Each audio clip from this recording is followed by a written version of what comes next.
Hello viewers, இது உங்கள் அறுசுவை அப்டேட்.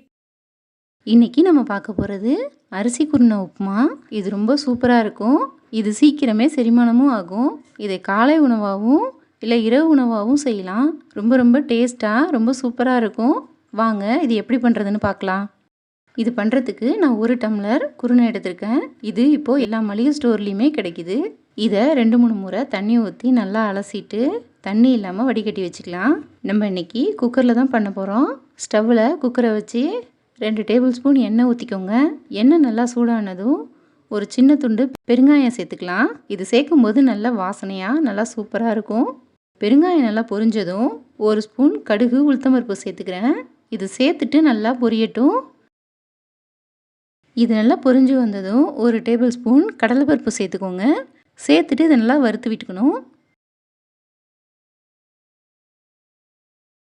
கடலைப்பருப்பு நல்லா வறுபட்டதும் 2 பெரிய வெங்காயத்தை பொடியாக நறுக்கி வச்சுருக்கேன். அதை இது கூட சேர்த்துக்கலாம். இது கூடவே கொஞ்சம் கருவேப்பிலையும் சேர்த்துருக்கேன். சேர்த்துட்டு நல்லா வதக்கி விட்டுக்கோங்க.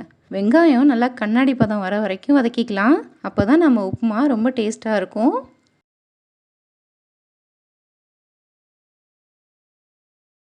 ஒரு தக்காளியை பொடியாக நறுக்கி வச்சுருக்கேன். அதையும் சேர்த்து வதக்கிக்கலாம். இது கூடவே 4 பச்சை மிளகாய் எடுத்திருக்கேன். இது கொஞ்சம் பழுத்த மிளகாய் தான். உங்களுக்கு பச்சை மிளகாய் கிடச்சா நீங்கள் அதுவும் சேர்த்துக்கலாம். ஒரு கேரட்டை சின்ன சின்னதாக வெட்டி வச்சுருக்கேன். 4-5 பீன்ஸையும் அது போலவே சின்ன சின்னதாக நறுக்கி வச்சுருக்கேன். இது கூட சேர்த்து நல்லா வதக்கி விட்டுக்கோங்க. இது சீக்கிரம் வதங்கி வர கொஞ்சமாக உப்பு சேர்த்துட்டு வதக்கிக்கோங்க. இது நம்மளுக்கு சீக்கிரம் வதங்கி வந்துடும். காய்கறி சாப்பிடாத குழந்தைங்க கூட இது போல் செய்து கொடுத்தா சேர்த்து சாப்பிட்டுடுவாங்க. இதை நல்லா வதக்கி விட்டுக்கோங்க. இப்போது நம்ம சேர்த்த எல்லாமே நல்லா வதங்கி வந்துருச்சு.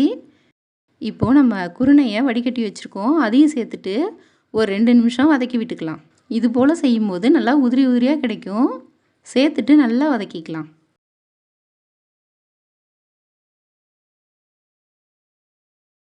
இப்போது தண்ணி ஊற்றிக்கலாம்.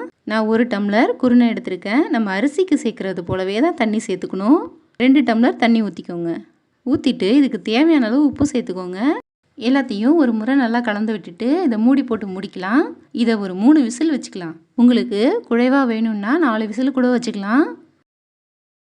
இப்போது விசில் வந்து ப்ரெஷர்லாம் இறங்கிடுச்சு. பாருங்கள் எவ்வளோ சூப்பராக உப்புமா வந்திருக்குன்னு. கொஞ்சமாக நல்லெண்ணெய் சேர்த்துட்டு இதை நல்லா கலந்து விட்டுக்கலாம். நல்லா சாஃப்டாக இருக்குது, உதிரி உதிரியாகவும் இருக்குது. நான் இதை கார சட்னி கூட சர்வ் பண்ண போகிறேன். இது தேங்காய் சட்னி கூட ரொம்பவே நல்லாயிருக்கும். எப்போவுமே நம்ம சேமியா உப்புமா ரவா உப்புமா தான் செய்வோம்.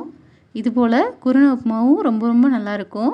இது ஒரு முறை நீங்கள் செய்தீங்க அப்படின்னா அடிக்கடி செய்வீங்க. அந்த அளவுக்கு டேஸ்ட்டாக இருக்கும். இதை நீங்களும் ஒரு முறை ட்ரை பண்ணி பாருங்கள். இந்த வீடியோ பிடிச்சிருந்தா லைக் பண்ணுங்கள், ஷேர் பண்ணுங்கள். நம்ம சேனலுக்கு புதுசாக இருந்தால் சப்ஸ்கிரைப் பண்ணுங்கள். தேங்க்யூ.